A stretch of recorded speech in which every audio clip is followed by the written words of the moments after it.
오늘 아침 하나님께서 저희들에게 주시는 말씀은 우리 신약성경 117면 우리 누가복음 13장 6절에서 9절의 말씀입니다.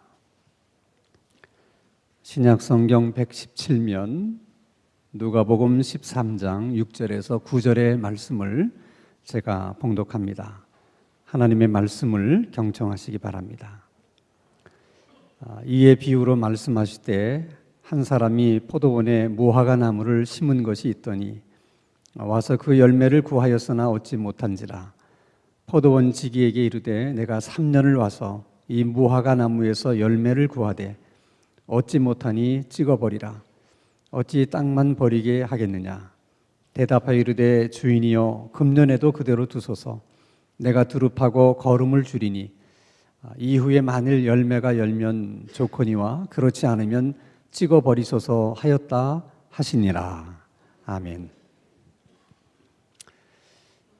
국민들의 투표로 대통령으로 당선된 대통령의 당선인이 가장 중요하게 생각하는 일은 두 가지입니다. 하나는 자기와 함께 일할 그 강요들을 선발하는 일이고, 그리고 다른 하나는 대통령 취임사에 어떤 내용을 담을까 하는 것입니다. 대통령은 본인의 취임사를 통해서 앞으로 자신이 어떻게 국정 운영을 해나갈 것인지, 또 무엇을 국정 과제 가운데 가장 중요하게 생각하는지를 말할 수가 있습니다. 그래서 대통령이 어떤 취임사를 얘기한다 그러면 기자들만 궁금해하는 것이 아니라 일반 백성들도 궁금해하게 생각하고 또 무슨 얘기를 하는지 귀담아 들으려고 합니다. 자, 그렇다면 인간을 구원하기 위해서 인간의 몸을 입고 이 세상에 오신 예수님은 무슨 일을 가장 중요한 일이라고 여기셨을까? 그의 33년의 생애 가운데 무엇을 가장 중요한 과업이라고 그분은 여기셨을까 하는 것입니다. 그것은 예수님이 공생애를 시작하면서 가장 먼저 던졌던 메시지, 가장 먼저 외치셨던 메시지가 무슨 내용이었는가를 우리가 보면은 짐작을 할 수 있습니다. 자, 마태복음 4장 17절입니다. 같이 한번 읽겠습니다. 시작. 이때부터 예수께서 비로소 전파하여 이르시되 회개하라 천국이 가까이 왔느니라 하시더라. 그러니까 예수님이 공생애를 시작하면서 제일 먼저 던지셨던 메시지는 회개하라 천국이 가까이 왔다. 예수님이 그 천국이 가까이 왔다라고 말씀하실 때의 천국은 천당을 의미하는 것이라기보다는 하나님의 통치와 하나님의 다스림을 의미하는 말입니다. 구원을 이 세상에 가지고 온 예수님이 그 구원을 설명하면서 하나님의 나라로 설명을 하는 거예요. 구원이라는 것이 도대체 뭐냐? 구원이란 하나님의 통치와 다스림 속에 들어오는 것이고, 하나님의 통치를 받는 것, 하나님의 다스림을 받고 사는 것이 구원이다. 그렇게 설명하는 것입니다. 자, 그러면 사람은 어떻게 해야 하나님의 통치 아래 들어갈 수 있으며 그리고 하나님의 다스림을 받으면서 살 수 있는 것일까? 다른 길이 없고 한 가지 유일한 길이 있는데 그것이 회개하는 거라는 것입니다. 그래서 회개하라 천국이 가까이 왔다. 회개하라 구원이 너희에게 이르렀다. 그렇게 말씀하시는 거예요. 그래서 인간의 몸을 입고 이 땅에 오신 예수님이 가장 중요한 일로 여기는 것은 회개하는 일입니다. 그것을 가장 중요한 과업으로 생각을 하셨습니다. 자, 일반적으로 어떤 사람이 지옥에 가게 되고 또 어떤 사람이 천국에 가게 되는가? 사람들이 흔히 이렇게 생각합니다. 나쁜 일을 많이 한 사람은 지옥에 가는 것이고 착한 일, 선한 일을 많이 한 사람은 천국에 가게 되는 것이다. 그것은 사람들의 생각일 뿐이에요. 예수님은 그렇게 말씀하지 않으시고 누가 지옥에 가느냐? 회개하지 않은 사람이 지옥에 간다. 그럼 누가 천국에 가느냐? 회개한 사람이 천국에 간다. 그래서 누가복음 16장을 보면 예수님께서 거지 나사로와 부자에 대한 비유를 말씀하세요. 근데 그 비유의 내용은 이런 것입니다. 그 거지 나사로도 죽었고 부자도 세상을 떠나게 됩니다. 근데 죽은 다음에 보니까 거지 나사로는 아브라함의 품에 안겼고 부자는 지옥에 가게 됐습니다. 지옥에서 그 부자가 아브라함에게 아주 간곡하게 부탁을 하나 합니다. 아주 애절한 간청을 하나 해요. 그 간청이라는 것은 다른 게 아니라 자기에게는 형제가 5명이 있는데 그 형제들에게 죽은 나사로를 보내서 좀 제발 좀 전도를 할 수 있게 해달라 하는 부탁입니다. 그때 아브라함이 이렇게 얘기합니다. 네 형제 5명이 살고 있는 그 땅에는 모세와 선지자처럼 복음을 전하는 사람들이 많이 있기 때문에 굳이 죽은 나사로가 가서 전도할 필요가 없다. 그랬더니 그 부자가 아닙니다. 그러면서 아주 중요한 얘기를 하게 됩니다. 그것이 누가복음 16장 30절입니다. 같이 한번 읽겠습니다. 시작. 이르되 그렇지 아니하니이다. 아버지 아브라함이요 만일 죽은 자에게서 그들에게 가는 자가 있으면 회개하리이다. 다른 얘기하는 게 아니에요. 죽은 나사로가 가서 전도하면 내 5명의 형제가 회개할 것입니다 라고 얘기를 합니다. 왜 그 얘기를 하는 걸까?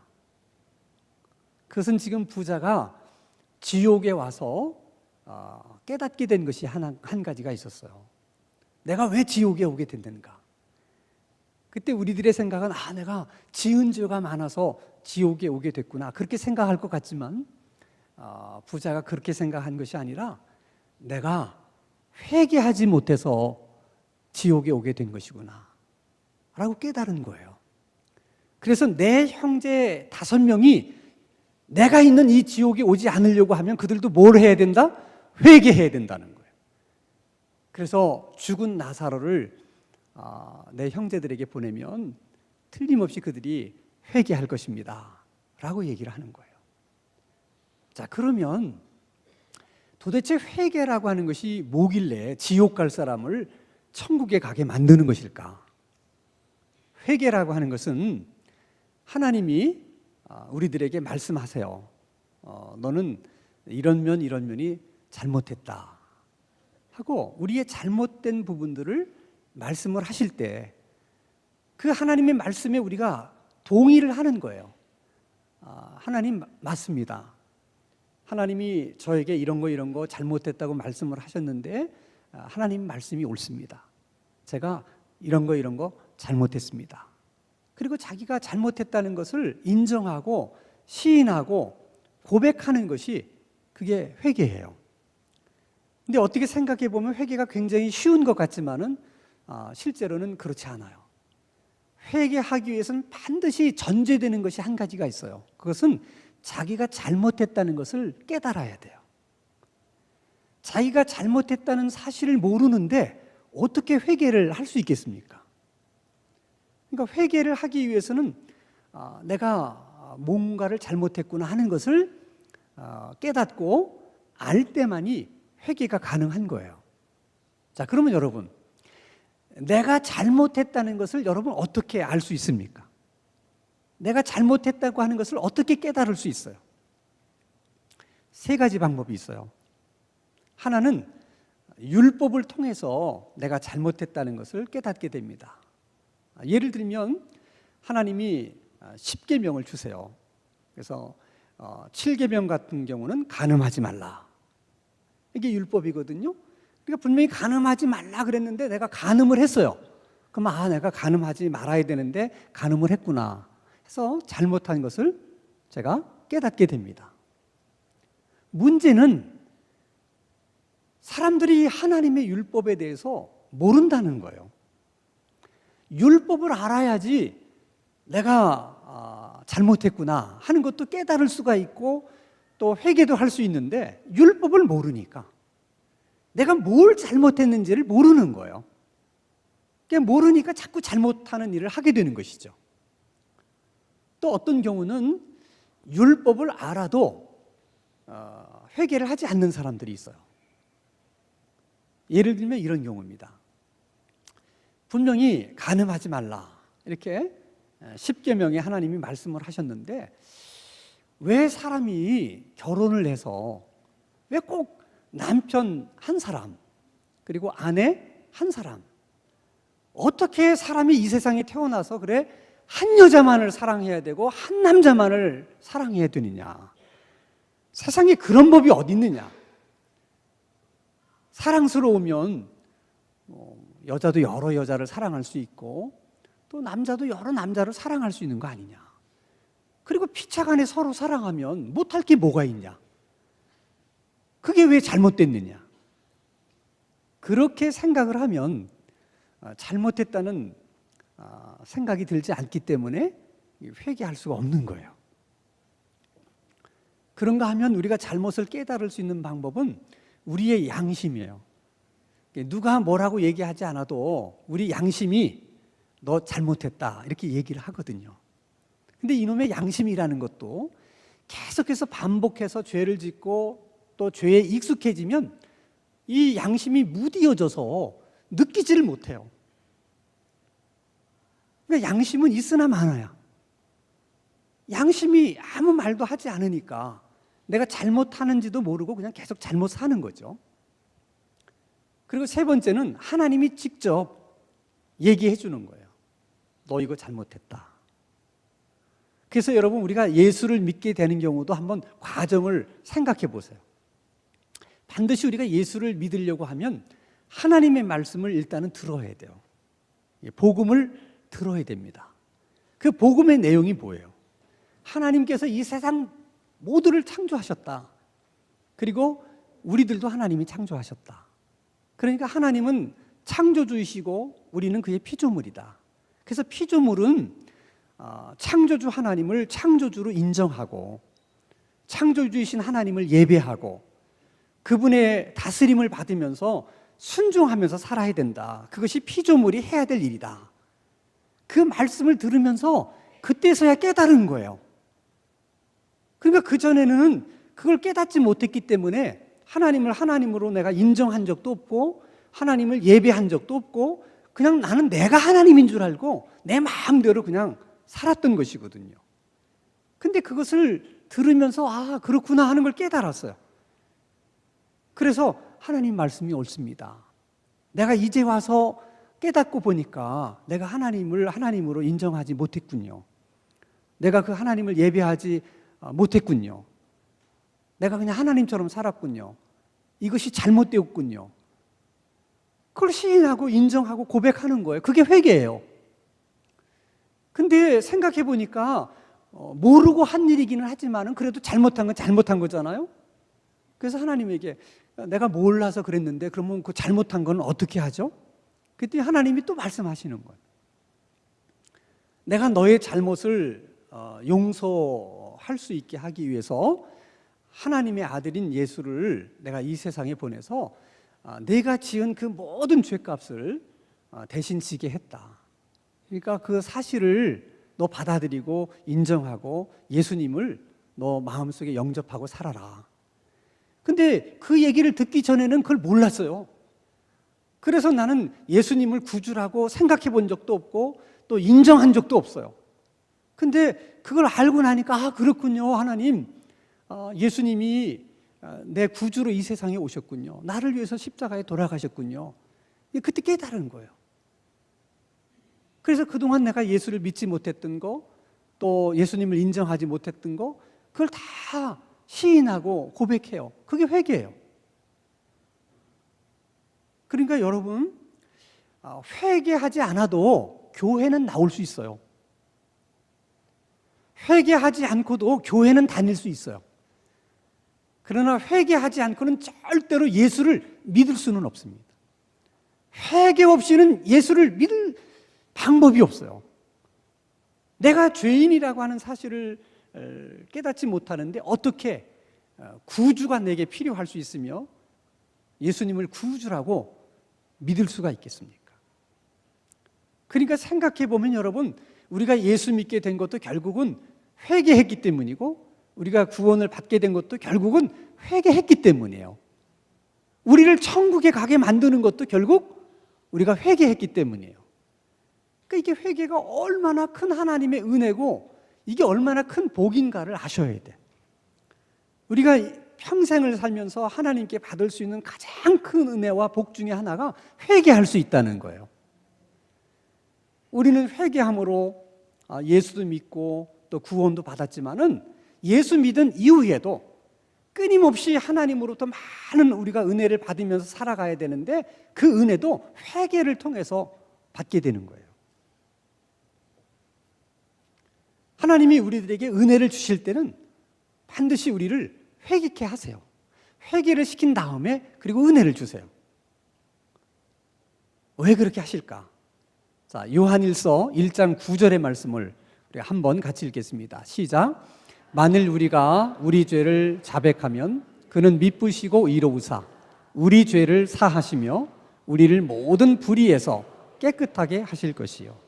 우리가 잘못한 것을 하나님 앞에 이렇게 고백하고 회개를 하면 하나님이 우리가 고백한 죄, 우리가 회개한 죄만 용서해 주시는 것이 아니라 우리의 모든 불의에서 우리를 깨끗하게 해주신다는 거예요.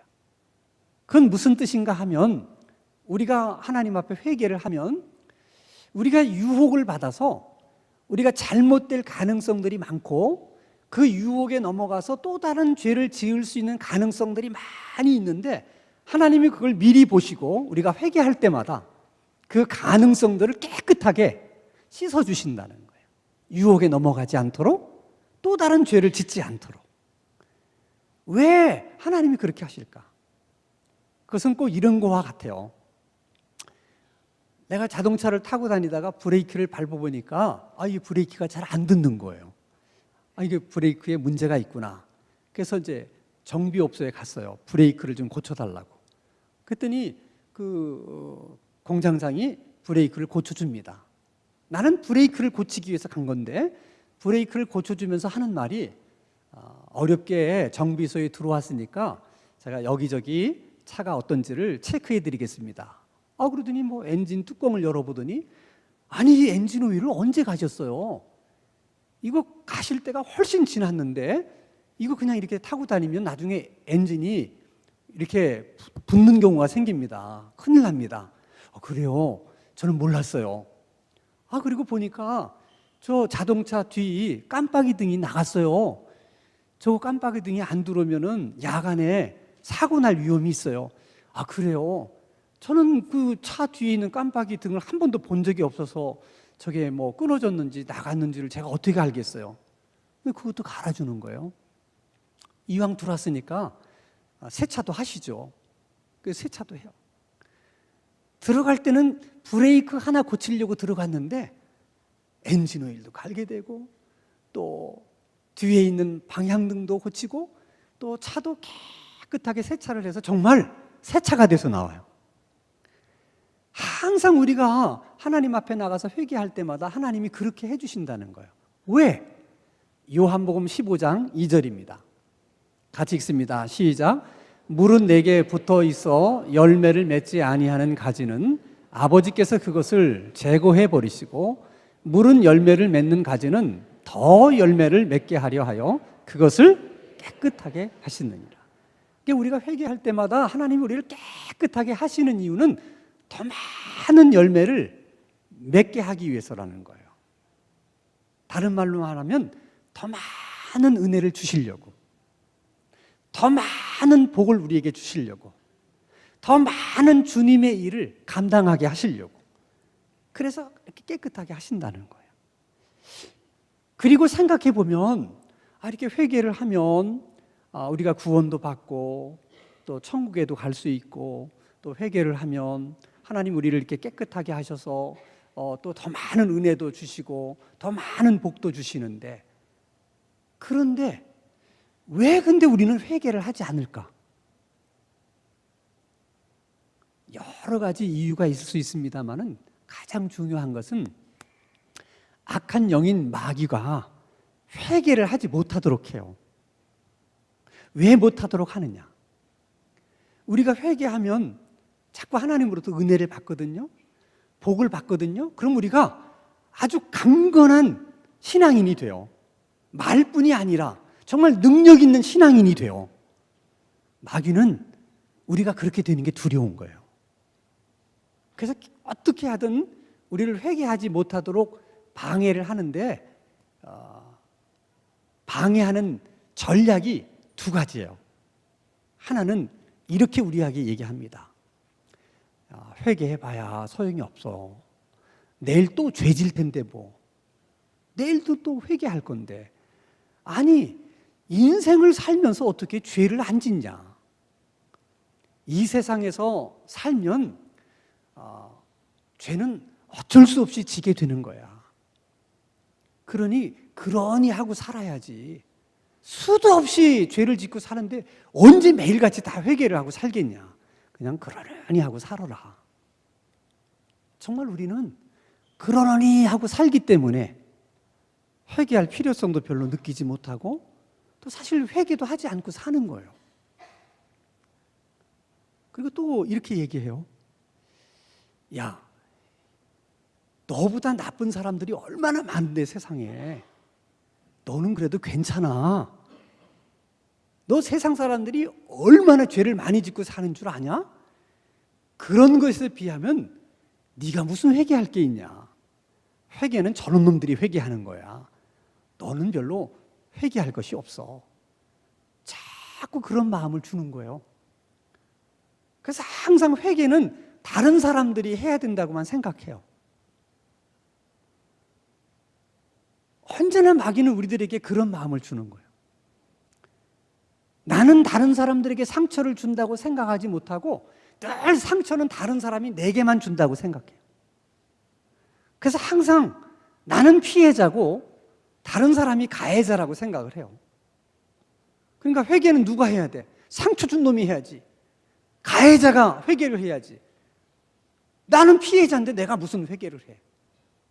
언제나 마귀는 너는 피해자라고만 얘기해요.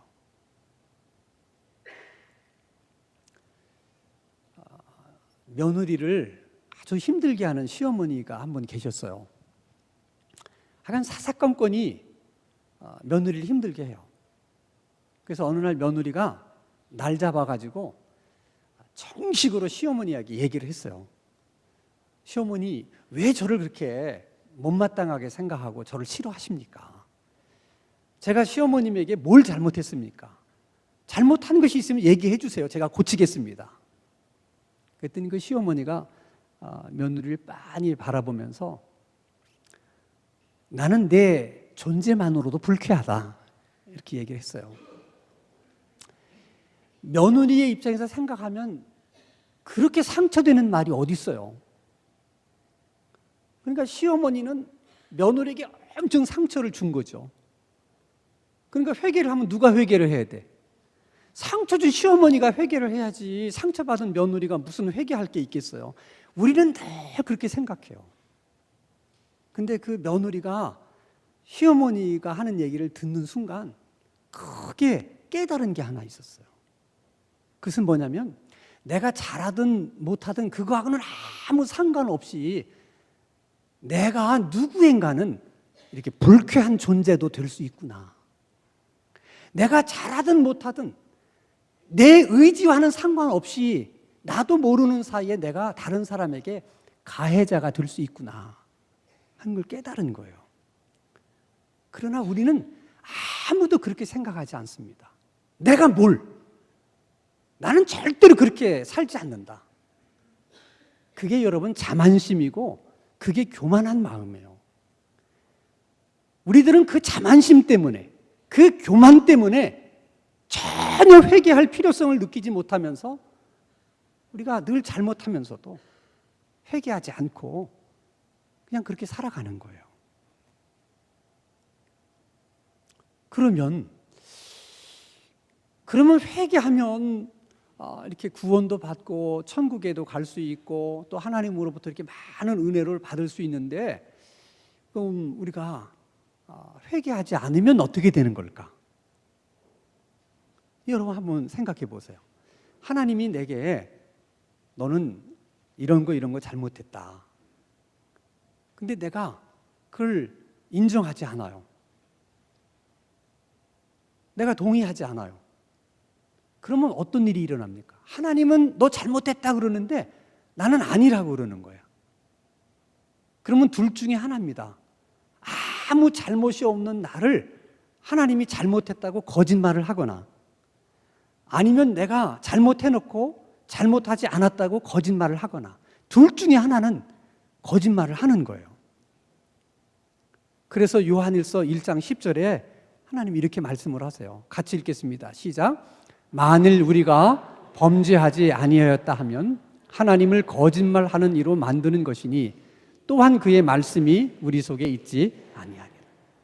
그러니까 여러분, 하나님이 우리를 잘못됐다고 말하는데 내가 아니라고 그러면 하나님을 거짓말하는 하나님으로 우리가 만드는 거예요. 그러면 하나님은 어떻게 하시는가? 하나님은 자신이 거짓말하지 않았다는 것을 증명해 보이셔야 돼요. 아니면 하나님이 거짓말하는 하나님이 되니까. 그러면 어쩔 수 없이 하나님은 그 죄를 다 드러나게 만드십니다. 그것을 성경에서는 죄가 그를 찾아낸다 그렇게 얘기해요. 죄가 찾아가서 너 이렇게 죄를 졌지? 네가 죄를 지은 거야 하고 다 까발린다는 거예요. 그러니까 여러분, 그저 내가 회개만 했으면 하나님하고 나만 아는 얘기로 끝날 수 있어요. 근데 그것을 회개하지 않으니까 그 죄를 다 드러내게 하심으로 많은 사람들이 알게 돼요. 그래서 결국은 망신당하는 거예요. 뿐만 아니라 우리가 회개를 하지 않으면 하나님은 계속해서 잘못했다고 얘기를 하는데 내가 아니라고 그러면 나중에 하나님이 어떻게 하시는가? 알았다. 얘기를 해도 듣지를 않으니까 그러면 말씀을 안 하세요. 그러면 하나님이라도 너 잘못했다 이렇게 깨닫게 해주셔야 내가 잘못한 줄을 알고 고치고 회개를 할 텐데, 하나님이 일절 말씀을 안 하시면 내가 잘못하는 것을 알 수 있다 없다? 없어요. 그러니까 늘 잘못하면서 살면서 자기는 전혀 느끼지 못하는 거예요. 그러면 교회를 다녀도 그리고 예수를 믿어도 그냥 하나님 앞에 버림받은 사람처럼 그렇게 인생을 살게 되는 거예요. 그래서 예수님이 오늘 본문의 말씀을 하시는 거예요. 자, 누가복음 13장 6절입니다. 같이 읽습니다. 시작. 이에 비유로 말씀하시되 한 사람이 포도원에 무화과 나무를 심은 것이 있더니 와서 그 열매를 구하였으나 얻지 못한지라. 자, 이에 비유로 말씀하신, 무슨 비유입니까? 열매를 맺지 못한 무화과 나무에 대한 비유예요. 근데 그 비유를 그냥 말씀하시는 것이 아니라 왜 말씀하시는가? 이에 하는 것은 앞에 예수님이 뭔가를 많이 말씀을 하셨는데 그것만 가지고는 부족해서 좀 더 그것을 잘 설명하기 위해서 또 비유로 말씀하시는 거예요. 그러니까 이 비유로 왜 예수님이 말씀하셨는지를 알려면 그 전에 예수님이 무슨 말씀을 하셨는가를 알아야 돼. 그것이 누가복음 13장 1절에서 5절의 말씀이에요. 같이 읽습니다. 시작. 그때 마침 두어 사람이 와서 빌라도가 어떤 갈릴리 사람들의 피를 그들의 제물에 섞은 일로 예수께 아뢰니 대답하여 이르시되 너희는 이 갈릴리 사람이 이같이 해받음으로 다른 모든 갈릴리 사람보다 죄가 더 있는 줄 아느냐? 너희에게 이르노니 아니라 너희도 만일 회개하지 아니하면 다 이와 같이 망하리라. 또 실로함에서 망대가 무너져 치여 죽은 18사람이 예루살렘에 거한 다른 모든 사람보다 죄가 더 있는 줄 아느냐? 너희에게 이르노니 아니라 너희도 만일 회개하지 아니하면 다 이와 같이 망하니라. 두 가지 얘기를 해요. 한 번은 빌라도가 특별히 잘못한 일이 없는 갈릴리 사람 몇 사람을 처형을 시켰어요. 죽은 거예요. 그 일을 두고 사람들이 이렇게 얘기합니다. 저 사람들은 재수가 없어서 저렇게 된 거야. 또 어떤 사람은 운이 없어서 저렇게 죽은 거야.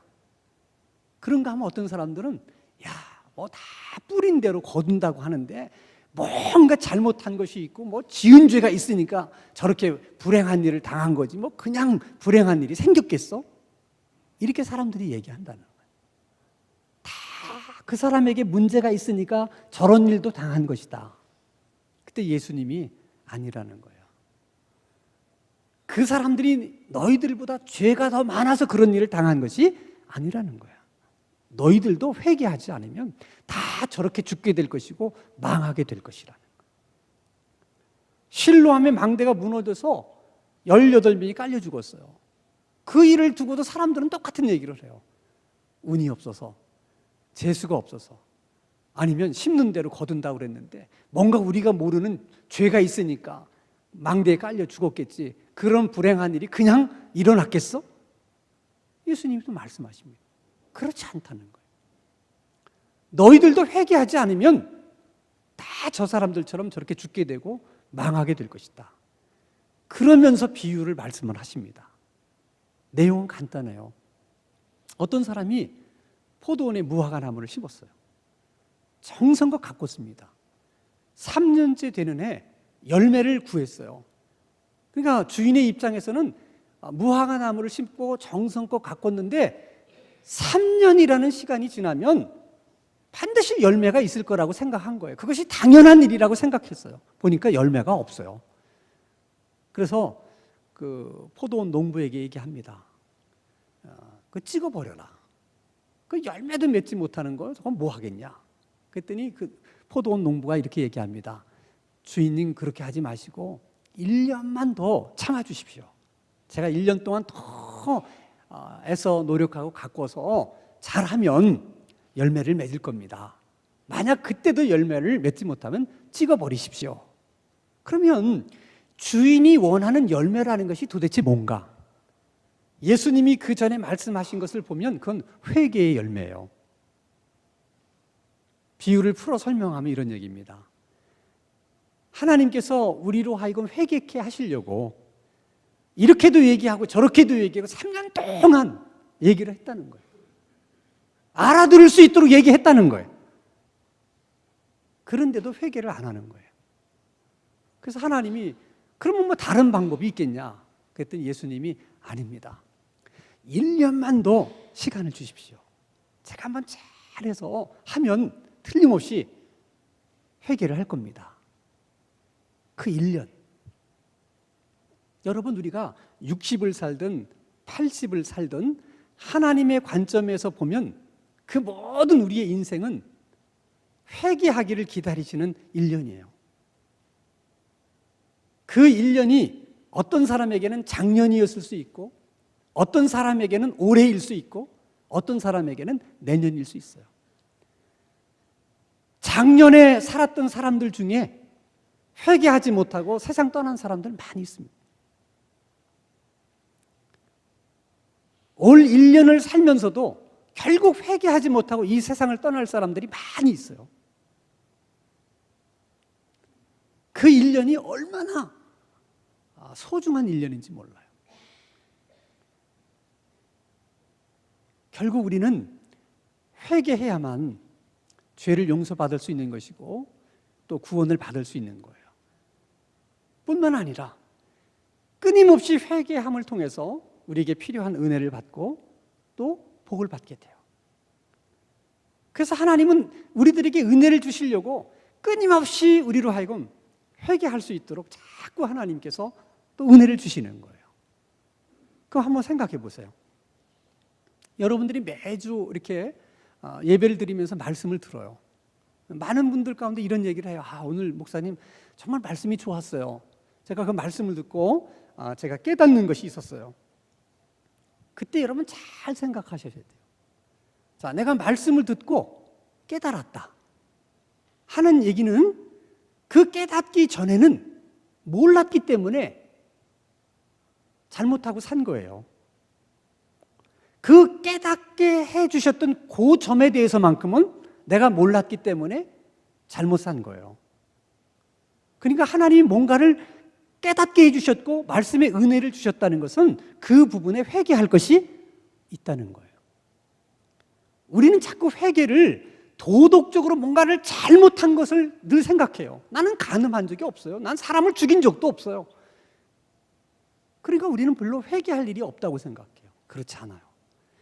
우리가 새로운 깨달음이 주어질 때마다 그걸 몰라서 행했던 일들, 몰라서 살았던 일들, 그 부분을 자꾸 회개를 하셔야 돼요. 여러분, 우리가 인생을 살면서 만나게 되는 수도 없이 많은 문제들이 있는데 그 문제가 풀리는 시작은 언제나 회개로부터 시작이 되는 거예요. 그래서 회개하는 일은 은혜고 복인 거예요. 물론 여러분, 회개하라고 한다고 해서 막 회개할 것을 없는데도 막 억지로 쥐어 짜내듯이 회개를 하라는 게 아니에요. 또 회개한다고 맨날 그냥 어두운 눈빛을 하고 그냥 세상 다 산 사람처럼 막 우울하게 그렇게 살라는 게 아니에요. 적어도 하나님이 여러분들에게 말씀하실 때만이라도, 깨닫게 해주셨을 때만이라도, 그렇습니다 하나님, 동의하고 시인하고 인정하라는 거예요. 그래야지만 우리가 하나님 앞에서 정직한 사람들이 될 수 있는 것이고, 그 정직한 사람에게 주시는 은혜와 복을 받을 수가 있는 것입니다. 그러므로 우리에게는 더 이상 회개하는 일이 두려운 일이 되어서도 안 되고, 부담스러운 일이 되어서도 안 되고, 부끄러운 일이 되어서도 안 됩니다. 회개하는 일이 더 이상 두렵지도 않고 부담스럽지도 않고 부끄럽지도 않을 수 있기를 바라고, 그럴 수 있는 하나님의 은혜를 우리 모두에게 주시기를 주님의 이름으로 축원합니다. 기도하겠습니다. 거룩하신 하나님 아버지, 회개 없이 살아왔던 저희들의 삶을 회개할 수 있도록 특별한 은혜와 믿음을 허락해 주옵소서. 우리들에게 새로운 깨달음을 주실 때마다 회개하게 하시고, 새로운 은혜를 주실 때마다 회개하게 하시옵소서. 또 회개하는 일을 통해서 늘 새롭게 주시는 하나님의 은혜와 복을 늘 받으며 누리며 살아가는 저희들의 신앙생활이 되게 하여 주시옵소서. 예수님의 이름으로 기도하옵나이다. 아멘.